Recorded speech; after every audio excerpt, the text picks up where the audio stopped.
Good evening. हमने ये एक इंट्रोडक्शन वाला वीडियो कर लिया ना, जिसमें हमने ये सीख लिया कि रिंग होने के लिए हमें टोटल कितनी प्रॉपर्टीज़ चाहिए। हमें टोटल 8 प्रॉपर्टीज़ चाहिए, है ना।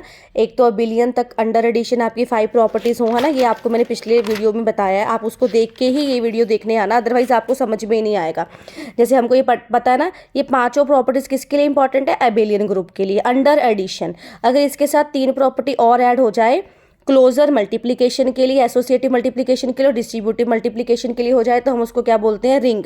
इसके साथ अगर उसमें कॉम्यूटेटिव हो जाए, a B is equal to b a हो जाए तो फिर वो क्या होती है? कॉम्यूटेटिव। ये भी आपको मैंने बता दिया था। इंटेग्रल डोमेन में 2 चीज़ें आती हैं।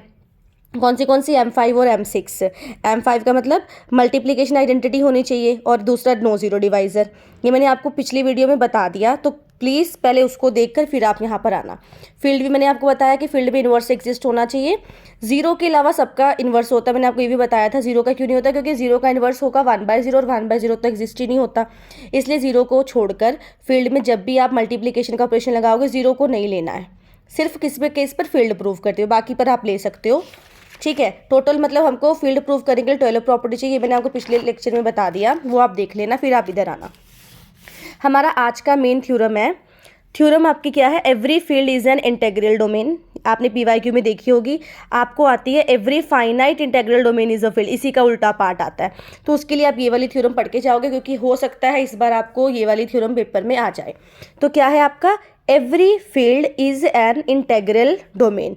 कहता है हर फील्ड इंटेग्रल डोमेन तो ज़रूर होगी। अब आप दिमाग से सोचो, आपने क्या बोला? इंटेग्रल डोमेन तक आपके पास कितनी प्रॉपर्टी सेटिस्फाइड हो? M5, M4, M5 और M6। फील्ड तक कितनी प्रॉपर्टी हो? M7 भी हो। मतलब M7 पर जो चीज़ जाएगी वो तो M6 तक सारी प्रॉपर्टी को होल्ड कर कर ही आएगी ना। जैसे कि अब देखो कैसे प्रूव कैसे करना है। कहता है every field is an integral domain, आपने ये प्रूव करना है। मतलब फील्ड की प्रॉपर्टी आप लेके चलोगे, प्रूफ क्या करना है आपने? Integral domain. और इंटेग्रल डोमेन में प्रूफ क्या करना होता है? No zero divisor. अगर थ्योरम में आपको कहीं पर भी इंटेग्रल डोमेन प्रूफ करना है तो आप इंटेग्रल डोमेन की डेफिनेशन पे जाओ। 2 हैं, दोनों में से हमने एक प्रूफ करनी होती है, नो जीरो डिवाइजर। तो नो जीरो डिवाइजर कैसे प्रूफ करते हैं? नो जीरो डिवाइजर मैंने आपको क्या बताया था? 2 एलिमेंट्स का 0 आंसर आए, 2 एलिमेंट के प्रोडक्ट का आंसर 0 आए। कंडीशन क्या है? आइदर A इज 0 और B इज 0। इसका मतलब क्या है? दोनों 0 नहीं हो सकते, क्योंकि दोनों 0 का प्रोडक्ट तो 0 कैसे आएगा? 0 आएगा, पर दोनों के दोनों तो 0 नंबर है। दोनों में से एक नॉन जीरो होना चाहिए। जैसे मैंने लिखा 3 × 0, ये आपका नॉन जीरो डिवाइजर है, क्योंकि इसमें एक एलिमेंट क्या है? Non zero.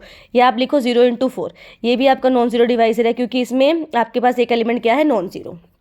समझ गए? तो आपको ये प्रूफ करना है। और फील्ड क्या कहती है? देखो, आपने प्रूफ करना है फील्ड इंटेग्रल डोमेन, मतलब फील्ड की जितनी प्रॉपर्टी है वो सारी आप लेकर चलोगे। तो फील्ड में आपने ये चीज़ तो हमेशा बताई है ना कि अगर फील्ड है तो उसमें सबसे इंपॉर्टेंट प्रॉपर्टी कौन सी है? इनवर्स वाली। और इनवर्स आपको पता है, इनवर्स किसका आएगा? इनवर्स 0 का तो आएगा नहीं, मैंने आपको पहले बता दिया। तो इनवर्स कौन से नंबर का आएगा? नॉन एम्प्टी नंबर का, मतलब ऐसा नंबर जो नॉन जीरो होगा। इसीलिए हमने कैसे स्टार्ट करना है कि R कोई फील्ड है, उसके 2 एलिमेंट्स ले लिए A B, सच दैट कैसे एलिमेंट ले लिए कि उसमें से जो A है वो नॉन जीरो है। अब अपने माइंड में बिल्कुल क्लियर कर लो, हमने A को ही नॉन जीरो क्यों लिया? क्यों एक एलिमेंट को 0 लिया? क्योंकि हम फील्ड की प्रॉपर्टी को लेके चल रहे हैं, क्योंकि फील्ड को इंटेग्रल डोमेन प्रूफ करना है और फील्ड में तो इन्वर्स की प्रॉपर्टी आनी चाहिए। इन्वर्स की प्रॉपर्टी कब आती है? जब आपका नंबर क्या हो? Non empty. तो इसलिए हमने A को क्या नंबर लिया? Non zero. क्योंकि अगर A 0 हो गया तो आप इन्वर्स निकाल ही नहीं पाओगे ना, इसलिए हमने कैसा नंबर लिया? Non zero. और हमने ये लेट किया कि जो A B का प्रोडक्ट है वो क्या आएगा? 0। अब आपका टारगेट क्या है? ये हमने लेट किया, ये कहीं से आया नहीं है, ये हमने लेट किया है, ठीक है। लेट करके चलना है। तो अब आपका टारगेट क्या है? आपका टारगेट A नॉन जीरो हो गया, दोनों की प्रोडक्ट 0 आ रही है। इंटेग्रल डोमेन की प्रॉपर्टी के लिए एक कंडीशन रह गई, अगर आप B को 0 प्रूफ कर देते हो तो ये ऑटोमेटिकली क्या बन जाएगा? आपका इंटेग्रल डोमेन। आ रही है बात समझिए? यहाँ पे सारा रीज़न लिखा है। आपको अगर वीडियो से नहीं भी समझ आ रहा, आप यहाँ से पढ़ के देखो, आपको यहाँ से समझ में आ जाएगा। आपका टारगेट ये है कि B 0 लेके आना, क्योंकि B 0 हो गया, ये इंटेग्रल डोमेन की प्रॉपर्टी को सेटिस्फाइड कर देगा। आ रही है बात समझ में? अब देखो आगे, अब हमारा टारगेट क्या है? B को 0 प्रूफ करना। अब मेरी बात सुनो, अगर A आपने नॉन जीरो नंबर लिया और फील्ड तो लेके चल रहे हो, फिर उसका इन्वर्स भी आएगा, है ना। इन्वर्स भी आएगा तो हम इन्वर्स को कैसे लेते हैं? अगर आपने नंबर A लिया है तो उसका इन्वर्स क्या होगा? A इन्वर्स, क्योंकि F आपका फील्ड है, वो आप देख ही रहे हो ना। तो इसका मतलब क्या हुआ? और आप क्या लेके चल रहे हो? AB is equal to 0। ये आप लेके चल रहे हो और आपको पता है ए का इन्वर्स क्या आएगा, ए इन्वर्स, है ना। ए का इन्वर्स क्या होता है, ए इन्वर्स। तो हमने दोनों तरफ प्री मल्टीप्लाई कर दिया ए इन्वर्स से। देखो इधर भी ए इन्वर्स से कर दिया, इधर भी ए इन्वर्स से कर दिया। किसी भी नंबर को 0 से मल्टीप्लाई करोगे वो फिर से 0 आ जाएगा। अब ए इन्वर्स ए को एक साथ कर दो और ए इन्वर्स ए की वैल्यू कितनी आएगी। मल्टीप्लीकेशन में आइडेंटिटी कितनी होती है, मल्टीप्लिकेशन में आइडेंटिटी कितनी होती है, हम ये बोलते हैं ना, ए का बाइनरी ऑपरेशन जब हम ए इन्वर्स से करते हैं तो आंसर ई आता है, और मल्टीप्लिकेशन में कितना होगा 1, तो आप इसकी जगह पर 1 लिख सकते हो। तो मतलब वी की वैल्यू आपके पास क्या आ जाएगी, 0 आ जाएगी। मतलब आपका जो आ रहा है वो क्या प्रूव हो जाएगा, इंटेग्रल डोमेन। अब दोबारा सुन लो रिकैप। देखो आपने ये प्रूव करना है कि हर एक फील्ड इंटेग्रल डोमेन हो। हर एक फील्ड इंटेग्रल डोमेन बनाने के लिए आप फील्ड की प्रॉपर्टी को लेके चलोगे और उसमें नो जीरो डिवाइजर की प्रॉपर्टी को सेटिस्फाइड करा दोगे। अब फील्ड के अकॉर्डिंगली इन्वर्स एग्जिस्ट होता है, तो आपने अगर इन्वर्स एग्जिस्ट होता ही है तो नंबर उठाना कौन सा, नॉन जीरो, क्योंकि नॉन जीरो नंबर का इन्वर्स आता है। तो हमने पहले नंबर कौन सा उठा लिया, ए नॉट इक्वल टू 0, और हमने ये अपनी तरफ से लेट किया है। और ये तो हो सकता है ना, अगर आप ए नॉन जीरो ले रहे हो तो उसका किसी नंबर के साथ प्रोडक्ट 0 आ सकता है, इसलिए हमने ये ऐसा लेट किया है। अब हमारा टारगेट क्या है, सिर्फ बी को 0 प्रूफ करना। अब देखो इतनी सारी कुछ लिखने की जरूरत नहीं है, आप सीधा लिख दो, if A is a non zero number then A inverse is also exist according to the definition of field. अब फिर आप इस प्रॉपर्टी पे ए इनवर्स से दोनों तरफ मल्टीप्लाई कर दो। यहाँ पे तो 0 ही रहेगा, जिसे मर्जी मल्टीप्लाई करते रहो। यहाँ पर क्या आ जाएगा, ए और ए इनवर्स, और ए इनवर्स की वैल्यू कितनी होती है मल्टीप्लिकेशन में, ई के बराबर, और ई कितना होता है 1, ई मतलब आइडेंटिटी। ऐसे आप ये थ्योरम को प्रूव कर सकते हो। ठीक है, देखो आपने क्या सीखा, every field is an integral domain. पर हर एक इंटेग्रल डोमेन फील्ड नहीं होती। फील्ड इंटेग्रल डोमेन होगी पर इंटेग्रल डोमेन फील्ड नहीं होती है। देखो मैं आपको बताती हूँ कैसे। ये बड़ा फील्ड है ना, उसके बीच में आपने एक इंटेग्रल डोमेन लिया, जो उसके अंदर एलिमेंट है वो तो हमेशा ही फील्ड होगा, है ना। तो पर अगर आप ऐसा बोलते हो कि हर एक इंटेग्रल डोमेन फील्ड बनाएगा, ज़रूरी नहीं है, क्योंकि क्या पता जो प्रॉपर्टी इसको सेटिस्फाइड करती हो इसको ना करती हो। हमने ये बताना है ना। तो हमने इसका कन्वर्स क्या लिखा कि हर एक फील्ड इंटेग्रल डोमेन तो होती है पर इंटेग्रल डोमेन फील्ड नहीं होती। इसका कारण क्या है, इसका कारण क्या होगा, देखो सोचो आप, इसका कारण क्या होगा। देखो हमने ना एक सेट लिया, इसका मैं उल्टा बता रही हूँ कि हर इंटेग्रल डोमेन फील्ड क्यों नहीं बनाती। मैंने एक सेट ले लिया इंटीजर्स का, ठीक है, इंटीजर का सेट ले लिया। मुझे फील्ड प्रूफ करने के लिए इस इंटीजर के हर एलिमेंट का क्या चाहिए, इन्वर्स। अब आप बोलो पहले 0 लेके दिखा दो, कोई 0 तो हम फील्ड प्रूफ करते हुए लेते ही नहीं है, वो मैंने आपको बताया है ना। तो इसलिए 0 से मत करो, कोई और एलिमेंट उठाओ। तो मैंने उठा लिया यहाँ पे 2, 3 जो मर्जी उठा लो, मान लो मैंने 5 उठा लिया। अब 5 का इन्वर्स एग्जिस्ट होना चाहिए। 5 का इन्वर्स बनता है 1/5, बट 1/5 तो फील्ड में आता ही नहीं, मतलब जेड में आता ही नहीं, क्योंकि आपने फील्ड ही जेड चुनी है। इसका मतलब हर इंटेग्रल डोमेन फील्ड नहीं होती पर हर फील्ड इंटेग्रल डोमेन होती है। अब आपको आता क्या है पेपर में, ये तो थ्योरम होगी, आपको आता क्या है कि अगर हर इंटेग्रल डोमेन फील्ड नहीं होती, कौन सी इंटेग्रल डोमेन फील्ड होती है, फाइनाइट। अगर इंटेग्रल डोमेन में लिमिटेशन लग जाए ना कि फाइनाइट सेट आपको दे दे, तो वो हमेशा क्या होती है, फील्ड।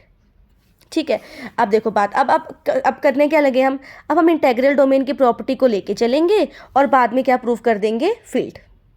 मतलब इंटेग्रल डोमेन की प्रॉपर्टी कौन सी लेके चलेंगे, 2 एलिमेंट का प्रोडक्ट 0, उसमें से एक नंबर क्या होगा, नॉन जीरो, वो इंटेग्रल डोमेन की प्रॉपर्टी। अब देखो ध्यान से, हमने क्या लिया कि R एक फाइनाइट इंटेग्रल डोमेन है, क्योंकि फाइनाइट लेना तो हमें नंबर लेने पड़ेंगे जो फाइनाइट होंगे, हमने ये ले लिए A1 A2 up to Son AN, और ये डिस्टिंक्ट है, ये मान के चलो, वैसे भी डिस्टिंक्ट होते हैं, मान के चलो सारे के सारे क्या है, डिस्टिंक्ट।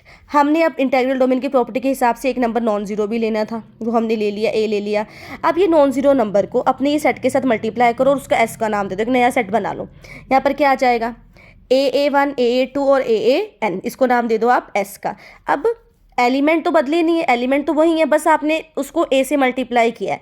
मतलब क्या हुआ, R जो आपका S सेट है वो A कहाँ से रहा है, R से आ रहा है। देखो हमें इतना तो पता है कि यहाँ पर सारे एलिमेंट डिस्टिंक्ट है ना, जो हमने एलिमेंट लिए हैं। पर यहाँ के एलिमेंट को जब हमने एक इसके A एलिमेंट से मल्टीप्लाई किया, हमें पता नहीं इसके एलिमेंट डिस्टिंक्ट है कि नहीं, हम वो प्रूफ करने जा रहे हैं।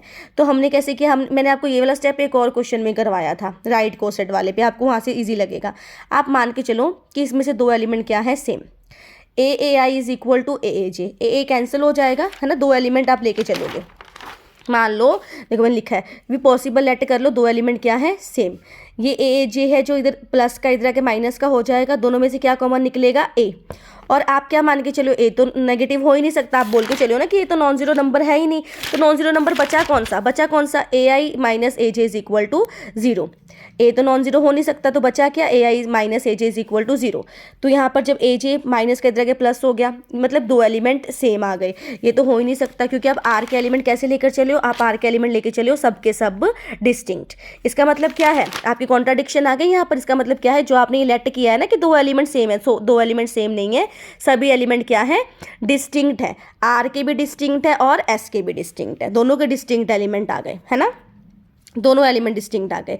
अगर एलिमेंट डिस्टिंक्ट है, ठीक है, एलिमेंट डिस्टिंक्ट है, और दूसरी चीज़, अगर आपका सेट एस आर में से ही है, तो ये आपकी ये प्रॉपर्टी है कि दोनों का ऑर्डर भी क्या होगा, सेम। ये रिजल्ट है कि अगर आपका सेट ही आप बड़े सेट में से उठा रहे हो और दोनों में डिस्टिंक्ट एलिमेंट है, तो वो एक दूसरे के क्या होंगे, इक्वल होंगे, है ना। अब इसको आप वहाँ से वहाँ पर जब कंपेयर करोगे ना लेंग्रांज वाले से, आप वहाँ पे बोलोगे हमने वहाँ पर एक एन लेट किया था, वहाँ पर एक एम लेट किया था, ऐसे ही बोलोगे ना। वहाँ पर हम सब ग्रुप ले रहे थे, यहाँ पे हम सब ग्रुप नहीं ले रहे, हम यहाँ पे सेट ले रहे हैं, तो इस सेट की प्रॉपर्टी पर अप्लाई होता है।